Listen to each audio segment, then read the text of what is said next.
on, Jordan. Come on, let's go.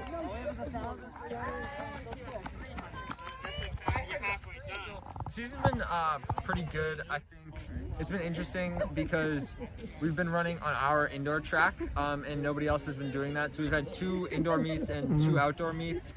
I haven't really had much competition. It's been more of like on the indoor track, just lapping people because it's so small, or like just sitting and kicking when I can for that little bit of competition. But overall, I think it's just we're just building momentum towards outdoor. I think it's pretty convenient. I like it. I'd say the only thing is it is a short track with tight turns, and since I know some high schools that have like it banked, but it's not banked, so it's good for workouts occasionally when it's like snowy outside, but it can get be hard on your legs as you do more of it. But I think it's been good for right now since we can't get to like Wheaton or Reggie.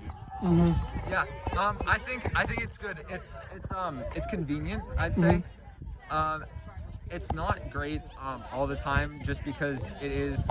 Well, I mean, obviously it's always going to be monotonous running around a track. Yeah. But then also sometimes it beats up your leg a little bit, keeping the tight turns. But I would say it's pretty good for if we get 6 inches of snow or football has a game or something. So. Awesome.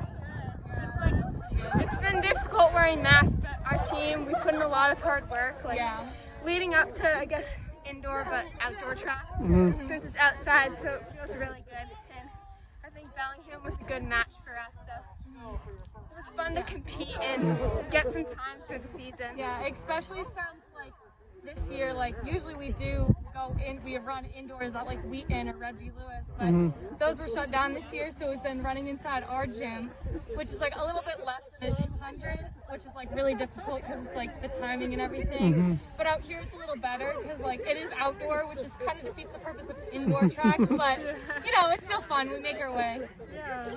Anything else? After a couple months off, it's really good to compete again. Because I know in the beginning of the season, a lot of towns couldn't even have meets because their tracks were covered in snow. Yeah. So just having the availability, and we were able to do our workouts inside when the track was covered with snow, which most TBL teams don't have. So that was an advantage for us, and we're glad to have it. Especially in the really cold weather, even for practices, we were able to run inside, which was pretty nice. I know sprinters, they always train in there, but especially for long distance runners, it was really useful. And we were given the option, if it's super cold out one day, or it was raining or something, and the outdoor track wasn't available, or weather, it was so nice that we could fall back on the indoor track, knowing we would still have a meet and be able to compete. Does that make sense? So first I ran the 1000, and I normally run that most seasons, but since we have such a small team, everybody's kind of had to do a little bit of everything, so this is my first time running that, and it was good.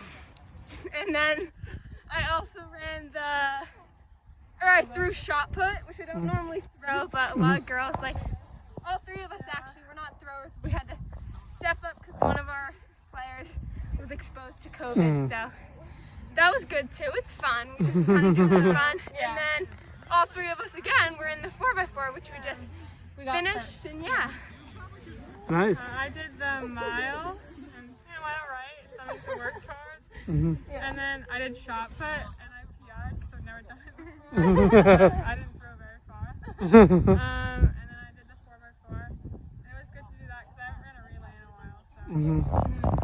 I ran the 600, and it was pretty good.